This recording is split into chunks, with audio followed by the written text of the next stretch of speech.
Hi, I'm Dale Lind, and welcome to this first in our series of 3 free webinars. I'm glad you're joining me today. I've got some exciting information to share with you. I think you're going to enjoy it. At least I hope you enjoy it as much as I enjoy presenting it to you.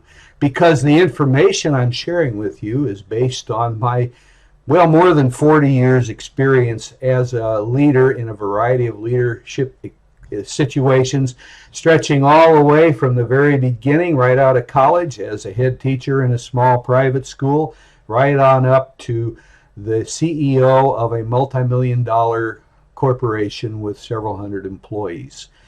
I've learned a lot of things, sometimes from the things I've done right, and probably just as often, or if I'm going to be honest, maybe even more often, from the things that I did wrong. Maybe you can say the same thing. But I want to share these things with you, you see, because I have enjoyed the sensation of having people tell me, if it wasn't for you, I couldn't be where I am today. I've also had the unpleasant feeling of an equally valued member of my team say, it's your fault I'm leaving. You insulted me in public and did not apologize. So I've had my ups, I've had my downs, and along the lines, I believe I've learned a few things, and that's what I want to share with you. Let me begin by asking you a few questions to help you focus. First of all, do you have on your team members who just don't really seem to care? For that matter, do you also have members who seem to spend the bulk of their time looking forward to quitting time? I remember so well an experience on an elevator going up to the Citrus Club in downtown Orlando a couple of months ago, riding with a young lady. Now, I think we only rode 6 floors together, but in that time, I learned some very disturbing things about her. You see, I like to strike up conversations with co-passengers in my elevators, so I had done so with her. I asked her how she was going. She didn't seem very enthusiastic. She said, that's all right, you know, it's all right. I'll get through the day. Now, mind you, we were at the very beginning of Thursday, which meant 40% of our work week still lay out there before us. I was excited. She, not so much. I know this because as she was getting off the elevator, she turned and flipped a comment at me across her shoulder. She says, well, anyway, it's Friday Eve. Can you imagine that? Friday Eve. It's Thursday. 40% of the work week ahead of us. Sad to be in a position like that. Do you have people like that on your team who just seem to be watching the clock till quitting time, break time, or the weekend? Let me ask you a very sensitive question now. Do you have managers on your team, particularly if you're the boss? Do you have managers on your team that you wouldn't want to work for? Well, what makes you think anyone else in your organization wants to work for them if you wouldn't want to work for them? Are they that difficult? Do you have people like that? Do you have a leadership shortfall in your organization? Are negative attitudes a problem? Are customer complaints up? Is quality an issue? Are you happy with the percentage of the people on your team that seem to be really talented and well equipped and prepared for the jobs that they're doing? What percentage of your team members do you believe? Now, be honest, you don't have to tell anybody, but what percentage of your team members do you believe are actively and thoroughly and sincerely committed to helping their business succeed, your business succeed? Now, you do have a chat function here, and I'd appreciate it if you would send a comment in. If you've got that problem, share it with the group. Maybe after I'm done, we can spend a little time talking about it. But any of those problems resonate with you? If they are, then this workshop is for you, because you see, what we are describing is a workplace cancer, if any of those things are true of you. A workplace cancer of epidemic proportions. It's called lack of engagement and inspiration on the job. A very sad situation, lack of engagement and inspiration. In fact, it is so bad that the Gallup organization, who keeps regular running surveys of this, almost daily it seems, but at least for the last 10 years that I'm aware of, reports that out of an average workforce for every 10 members, in the average workforce, and they do their survey over a wide variety of just about every kind of company you can imagine, only 3 out of the 10 or 30% are actively engaged and committed to satisfying customers and generating customer loyalty. 3 out of 10. What's it like in your workplace? I do ask this question in other seminar settings, and I have to tell you that the majority of the audience tends to look at each other, nod their heads, and say, yep, I think that fits my workplace. And I think that's really sad. I'm hoping to show you, planning to show you, some strategies and techniques that can change that for you. Well, we've taken care of 3 out of 10, but that still leaves 7 out of 10. So if only 3 out of 10 are engaged, then that means that 7 aren't. It's not quite as terrible as that might first sound, because you see, of those 7, 5 are kind of riding the fence. They don't seem to care one way or another. They're watching the clock. They're just trying not to do any more than they have to, or not any less than they need to. But the really concerning statistic, and I'm going to look you in the eye when I say that, is this.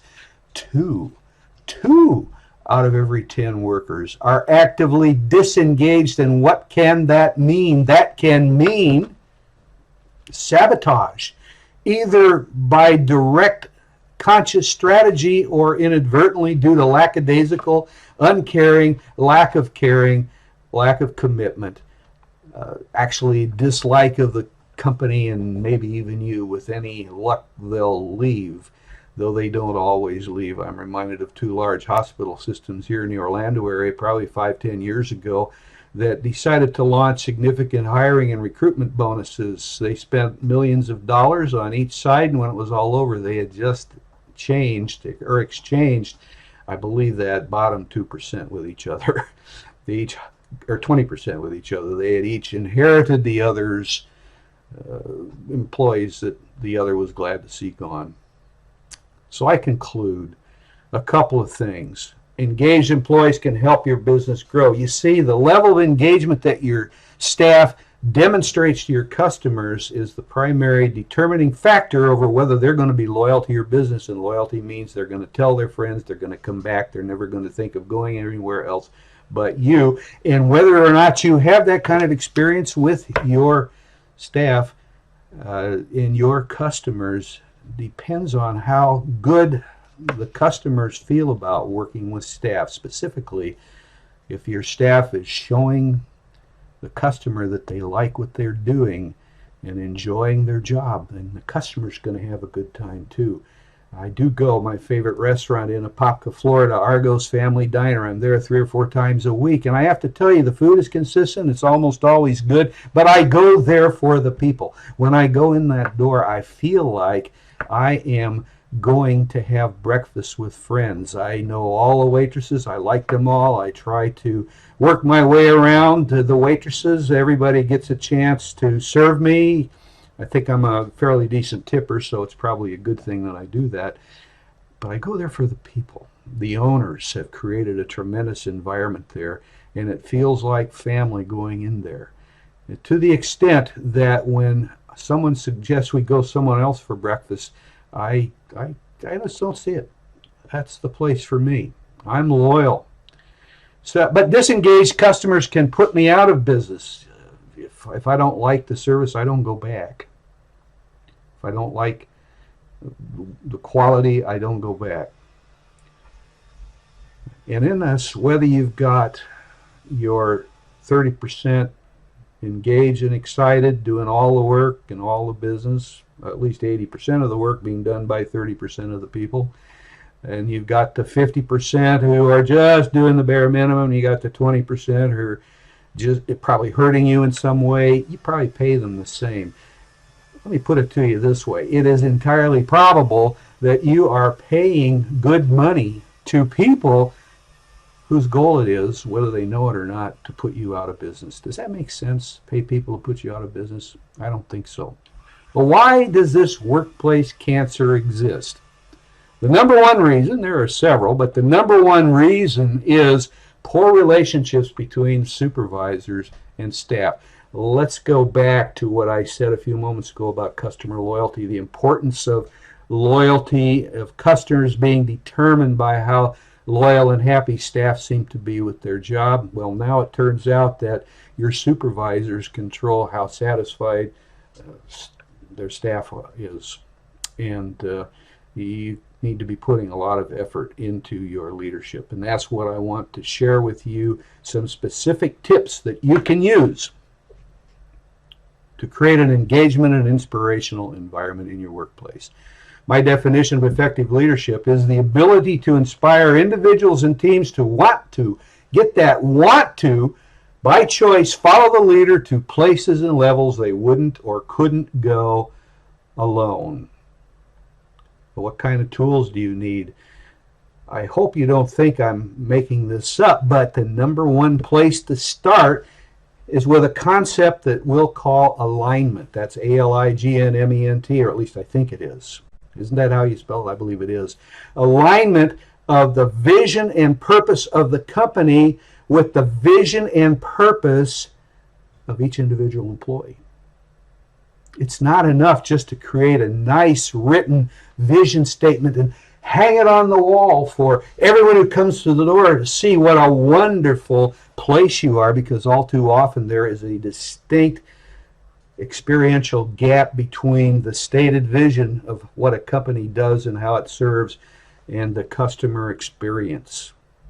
So your first step is to make sure there is alignment between the vision that the employee has, the vision of your department, and the vision of the company. And I don't know any other way to do that than to sit down and define together values and missions for your individual work areas of responsibility for your individual employees, and make sure they're in alignment with what the company stands for. How successful are we usually in aligning our vision with what we actually do? Well, apparently not very successful. In a recent survey, we discovered that in the area of New Year's resolutions, great place to start, right? We start out the beginning of each year with these great plans for the future. 25% of the people abandoned their New Year's Eve resolutions in the first week. Another 60% are done with them in 6 months. And if one of them is weight loss, and it usually is, then only 5% of the people who commit to losing weight and actually lose weight keep it off. And that's because they don't change that internal vision of themselves. Gets back to what I talked about, vision and purpose in your company. You got to get them to internalize a vision that's unifying and motivational to them so that they can join you. And the big one, heart attacks. You would think if you have a heart attack and you didn't die, life would be a gift from there on out. Well, only 14% of patients who have heart attacks actually make lasting changes in their diet and exercise program. So your first step, your first tool, is make sure the vision and purpose of the job and the company are in alignment with the vision and purpose of the individual staff member. If they aren't, you're not going to hit your goals. Second, have the emotional intelligence skills to listen beyond the words. We have a tendency to think that if we put everything down in words, if we put it in writing, if we send an email, if we send a letter, if we do a write-up or whatever it is, if it's down there in words, we have communicated and life can move forward placidly. That's not true.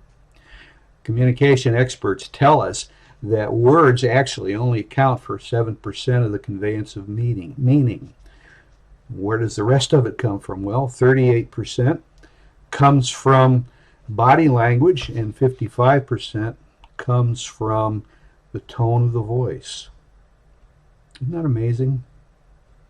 That's one of the reasons why face-to-face works so much better, so that you can actually listen and see. I was with a friend of mine this morning. I hadn't seen him in almost 2 years. And he was talking about his great business that he's working in, new frontiers he's conquering in the business world. This all sounds very good.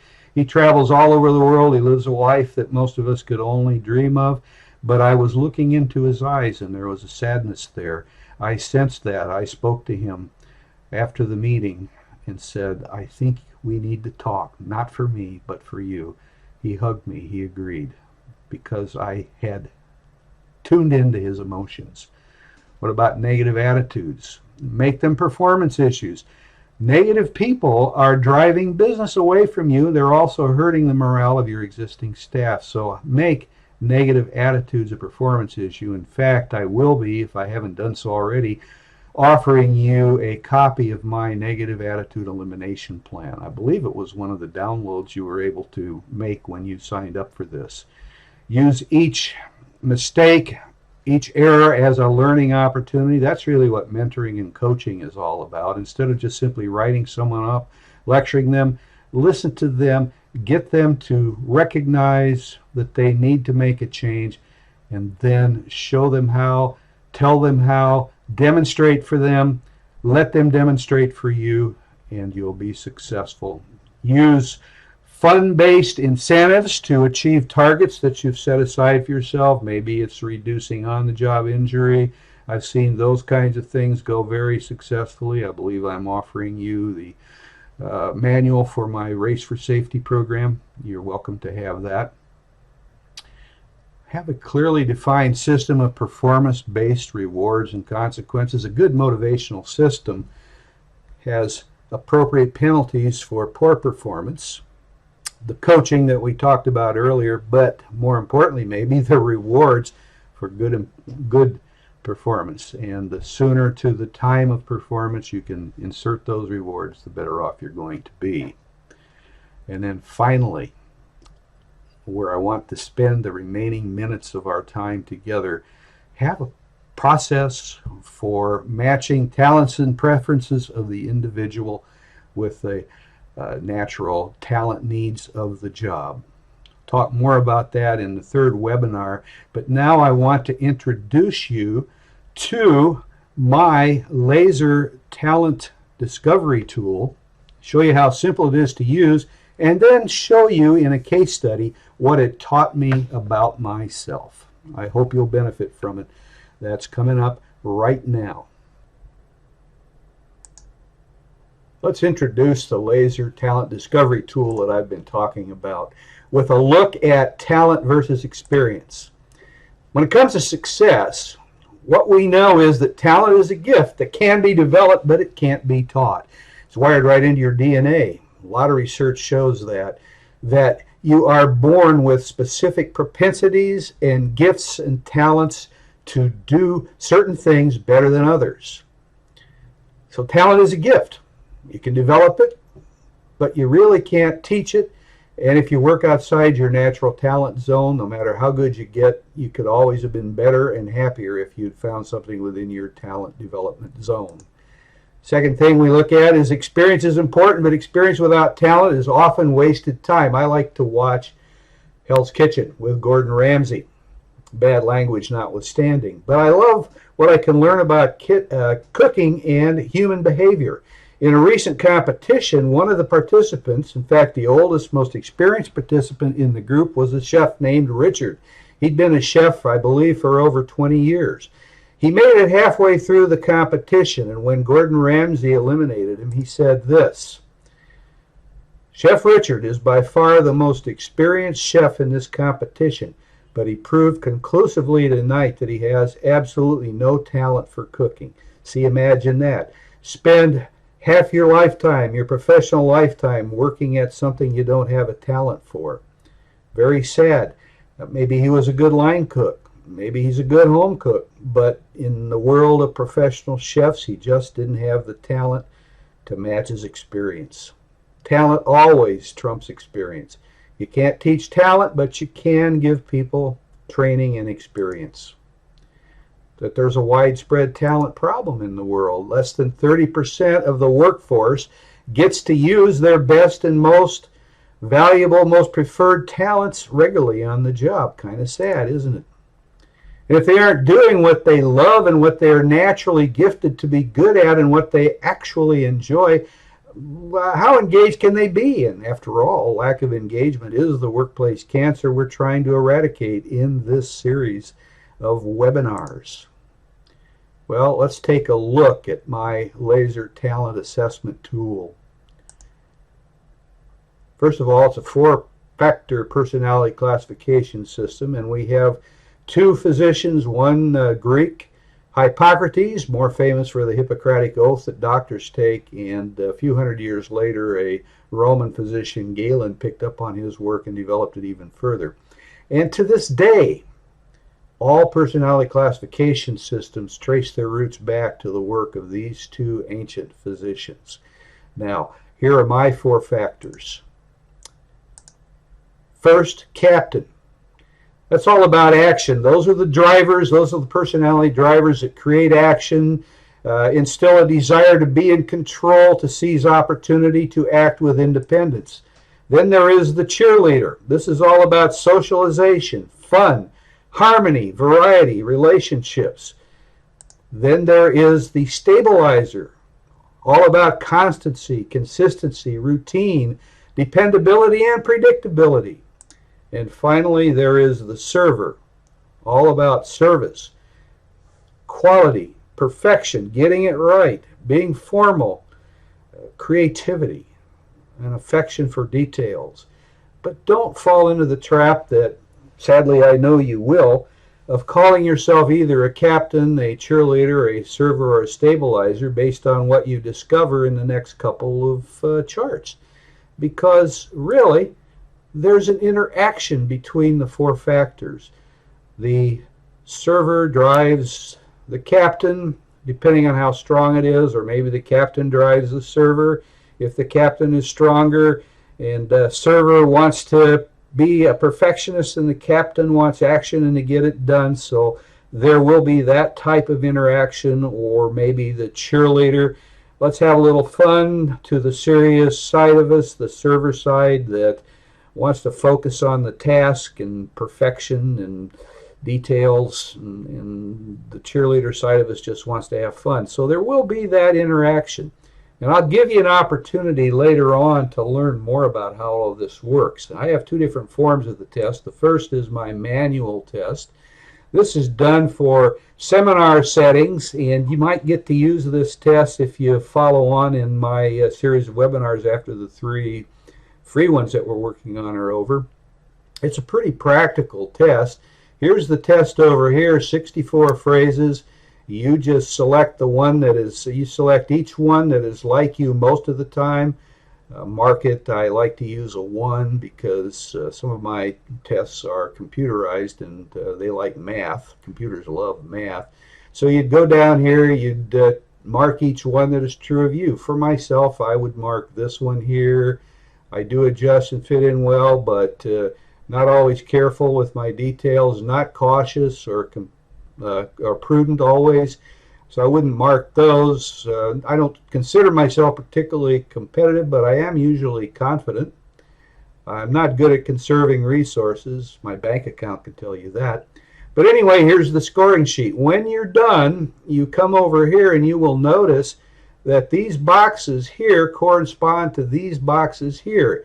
And I have one of the 4 factors defined for each box. That's what this means. This, in other words, the adapting and fitting in easily, that's a cheerleader characteristic. So anyway, you would place this sheet over here on top of this, side by side, and wherever you find a mark here, you'd put a mark here, and so forth. Same with these columns, this column and this column, back and forth.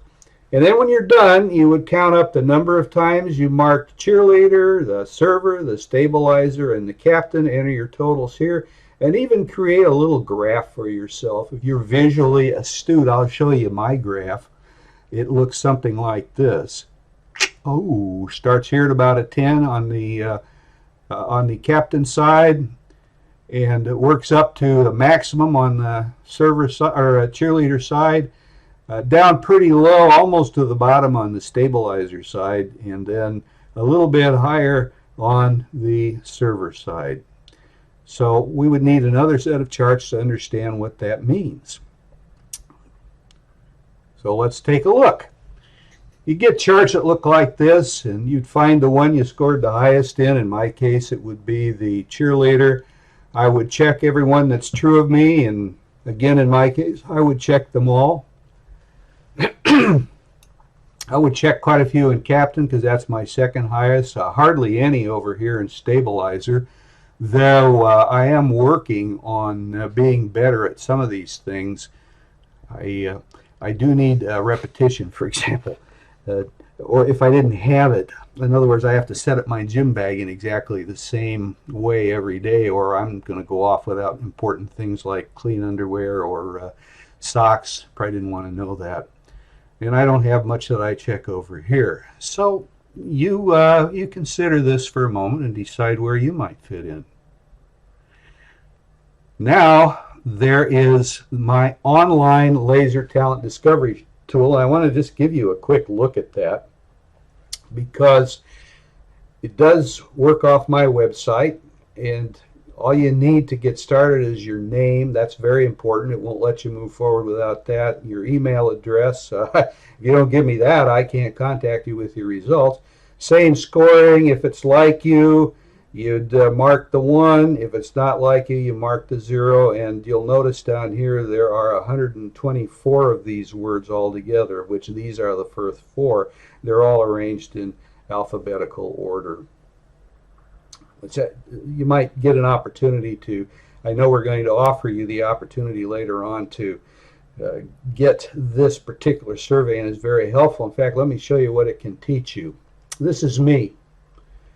This is me, the natural me. I kind of outlined that for you. Very little stabilizer, a little bit more server, a whole lot of cheerleader, and quite a bit of captain. So what this basically means as you look at this is my first and primary emphasis is to have fun, to have harmony, to have win-win, but I've got the captain that will push me if I take too long and spend too much time socializing. But I can tell you that one of the downsides of this, with the cheerleader so much higher, the drive to be liked versus the drive to make people fall in line, this is not very strong, so it is hard for me to take and give orders and be in delivering bad news. That's hard for me, but I have learned the direct approach.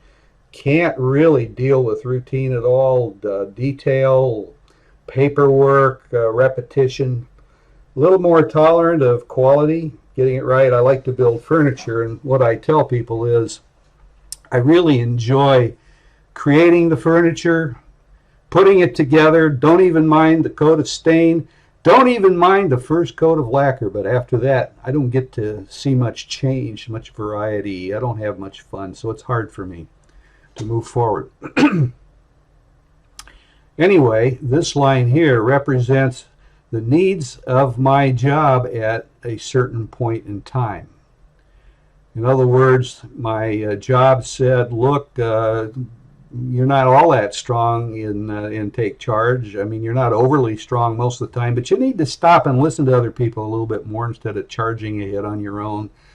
You spend too much time socializing. Get back down here and focus on the important things. You don't like detail, so you're missing a lot of things. Be a little more focused on detail. And you do understand about quality and getting it right, but man, you're falling short in some areas, particularly the physical plant. So you've got to pay more attention to quality and getting it right. Well, you notice there's no compatibility, no meeting of the minds on any of these 4 points. Here is in effect what happened. The job wanted me to slow down and think before I act. Well, what happens when I do that? What's the result? Well, you get some stress here. The job wanted me to be less social and more focused. What happens? You get some stress. The job wanted me to slow down and take one step at a time instead of rushing through things, pay a little more attention to the routines and getting things organized. Not my natural thing. What's the result of that? Well, stress. The job wanted me to reach for perfection instead of just good enough. You guessed it, stress. Why is that such a problem? Well, I've tried to come up with a way of demonstrating relative stress. If you go back to what I talked about, starting over here in the corner with the captain, The job wanted me to change my directive style, my approach to authority, and probably be a little bit more cooperative, team oriented than what I was. Could I do that? Well, in relative terms, there's a 5 here, and for purposes of this comparison, the 5 is doable. It's getting towards the high end there, but you can handle the 5. The cheerleader, well, wanted me to spend less time socializing, cut back your happy-go-lucky nature, be a little bit more serious, low stress. Probably doable. I think I could do that. Now, doing both things at the same time, I can manage that as long as I can take some fun breaks and as long as I can issue a few directives once in a while. I can probably handle that. Going to save this one here, the stabilizer, for last. The server, focus on quality, pay more attention to getting it right, and not so much on getting it out of the way. I won't even say done. Well, a little bit more stress here. This gets to be harder. See, when you go above this 5, these things get to be a little bit harder. Now let's go back to my friend the stabilizer driver here. If I have to be more into routine and slow down and settle for less variety and be more organized, there's a tremendous amount of stress involved in doing that, and this was probably my undoing. You see, this is clearly in heart attack country. I would tell you that if you've got to be more authoritative or less authoritative, as long as you can work in your natural personality pretty close to half the time, well, you can manage it. But you can almost indefinitely work with your social skills. You can tone them down or increase them. Relatively easy to do. Look at this. This is really stressful, and this is pretty stressful. And if you take it all together, the job as a whole was set up for failure for me. Now let's see why. Well, one of the things I can measure with my good online survey is change, the real me versus how I'm expected to be. And this graph here shows that I was expected to be a little more careful about documentation and compliance and organization and asset management and budgeting control, cost control, and watching the staffing, and be a little bit more process improvement oriented. But to cut back on my love of speaking and writing and having fun and marketing and public relations, and don't be quite as take charge. Over here shows the relative problems, and right here is where the job and I clashed, and it became difficult, actually probably impossible for me to succeed, because there was just too much that I had to change in my approach. All of these things the graph extends out to the right of the green arrow line here.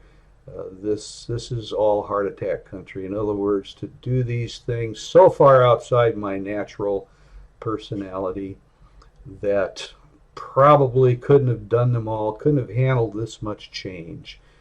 And so clearly the needs of the job as it was at that point in time didn't fit me. I wanted to do all of these things, and these are the things I could do. I could innovate. I could resolve conflict. I could meet with customers. I could go to seminars. I could speak and write and communicate, and I could be engaging and inspiring. And I could be out in the public, and I could be making decisions and taking charge. But managing the scheduling, monitoring budgets, well, I actually thought I had delegated all of that, and I learned something very important. Yeah, I could delegate this, but I couldn't ignore it. I could stop doing a lot of this personally, but I couldn't stop inspecting it. Like a friend of mine once told me, if they believe you are looking, then you as good as are. If they believe you aren't looking, then you as good as aren't. And sadly, they didn't believe, my team didn't believe I was looking. I hope you enjoyed that laser demonstration. I want to just remind you of some of the things we talked about. We talked about lack of engagement. We talked about some of the pains that afflict us in business, and we outlined some strategies that you can use to make your workplace environment more engaging. We took a look at my Laser Talent Discovery tool. We'll come back to that when we take a look at your leadership style, which I believe we're going to do in the next webinar. Actually, we'll go deeper into engagement. We'll go contrast the difference between taking a managing or operational approach to leadership versus an inspirational approach to leadership and engagement approach to leadership. We'll talk about what it takes to have a culture of engagement, and then we're going to look at your leadership style. So please, the action I would ask you to take at this point is make a commitment right now to join me in the next webinar session to discover and discuss those exciting topics. Thank you for being with me today.